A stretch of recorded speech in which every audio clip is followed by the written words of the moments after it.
The very heavily muscled Oliver McCall, 29 years old, as indeed is the reigning champion Lennox Lewis from Great Britain. It's been said that Lennox Lewis really hasn't achieved the sort of popularity in this country that he would have wished for, but certainly there's no lack of support here for him tonight here in the Wembley Arena. Lennox Lewis, Lennox Claudius Lewis, born in West Ham on the 2nd of September 1965, comes in for the 4th defence of his WBC heavyweight title. The defending champion has home advantage, he's got height and reach advantage and is unbeaten, whereas the challenger has got 5 defeats on his record. The referee, officially appointed by the WBC, is from Mexico, Jose Guadalupe Garcia.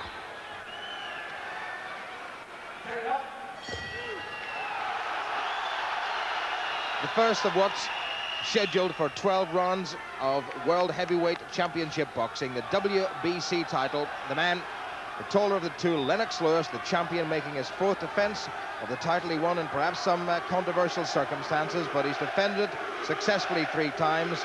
And Oliver, the Atomic Bull McCall, who's in the black trunks with the gold trim down the side, is expected to be a very worthy challenger. Lewis coming in at exactly 17 stones, and McCall 16.5 stones and just about a quarter of a pound. And Lewis, some 3 inches taller, has a considerable reach advantage, but McCall has been in with a lot of very good opponents, including Tony Tucker, the man against whom Lewis made his very first defense in Las Vegas in May of 1993. The last time Lewis was in this ring was to defeat Gary Mason for the British and European heavyweight titles. Gary Mason somewhere at ringside, making his comeback and wondering, will he ever get to fight at this level again, and will indeed he ever get to fight Lennox Lewis? So the taller champion, Lewis, and he really needs a big win. He's not still terribly highly rated by pundits across the pond in the United States of America, whereas Oliver McCall certainly is rated as #1 challenger by the 3 major governing bodies of world boxing: the WBC, the WBA, and the IBF.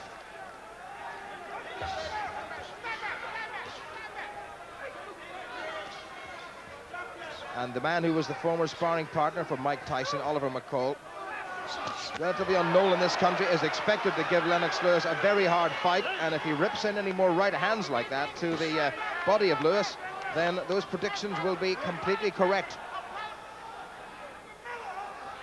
Lewis tends to start very tentatively. He did just that in his last title defense against Phil Jackson in Atlantic City in May of this year, before getting to grips with the challenger then and winning the fight in the 8th round.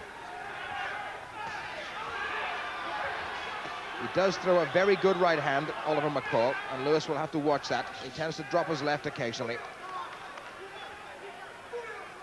Lewis trying to work behind the jab. That's rather wild by McCall. Perhaps wishes to pressurize the champion to get the fight over with as early as possible.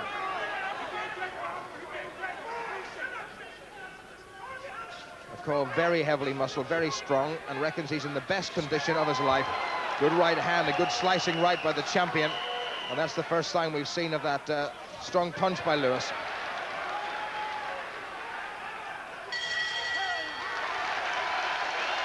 Well, what an opening first round. And while the Wembley Arena is by no means packed to capacity, there's a tremendous atmosphere.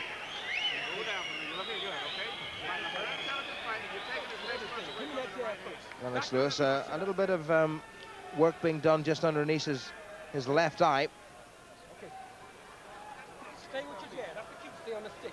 Keep in the circle. When he's inside, try to catch him with the uppercut coming in. Final instruction then to Lennox Lewis.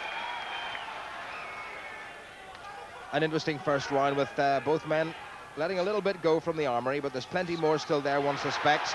And Lewis working again behind that jab. He's got very fast hands for a big man, very athletic. Lewis unbeaten, remember, after 25 fights. Oh, he's got him. Oh, Lewis walked into a right hand, and that was the sucker punch that they worried about. And Lewis staggers, and the referee has decided it's all over. My goodness, what an upset, and Lennox Lewis's career must now be in tatters.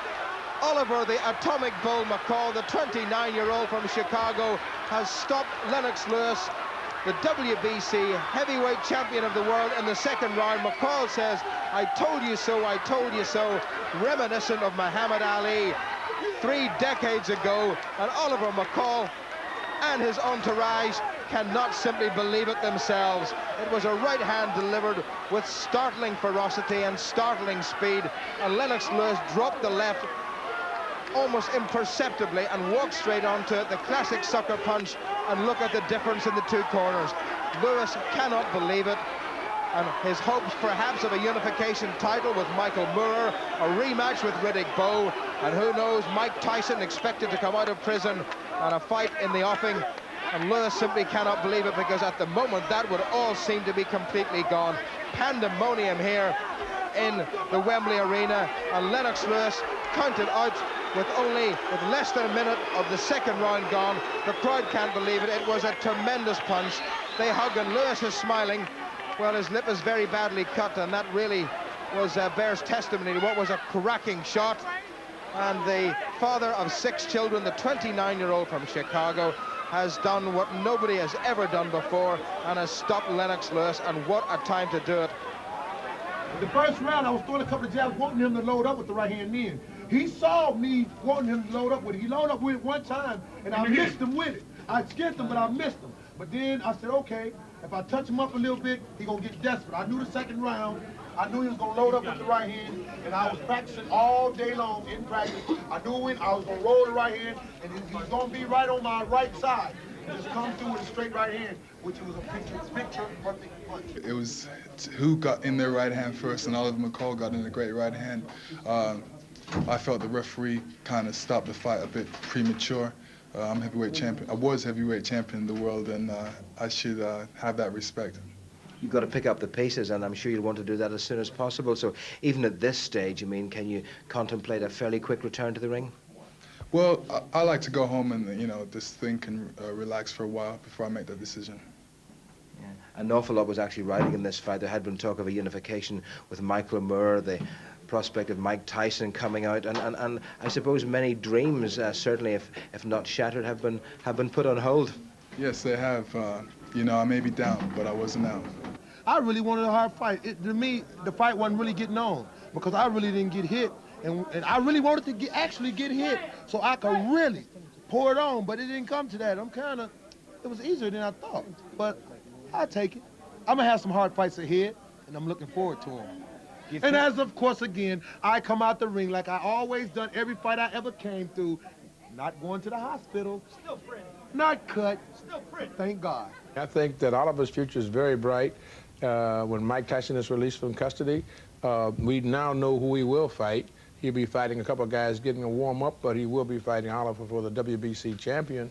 So that has removed a lot, and it's a very, very bright future. And we're going to go out there and build up England, because I love England, and I think it's just so wonderful. The people have been so hospitable, so gracious, that we want the fans, and they're the best fans in the world, by the way. They have sent Mike Tyson more mail from England than any other country in the world, you know, including America. So it's really great, you know what I mean? So we want to bring the best shows here to England, and so Oliver wants to come back and defend the crown. We've been talking to our friend at the moment, Mr. Duff, and I think Frank Bruno's on the agenda. Good old Frank's on the agenda. You know, it'd be a great fight.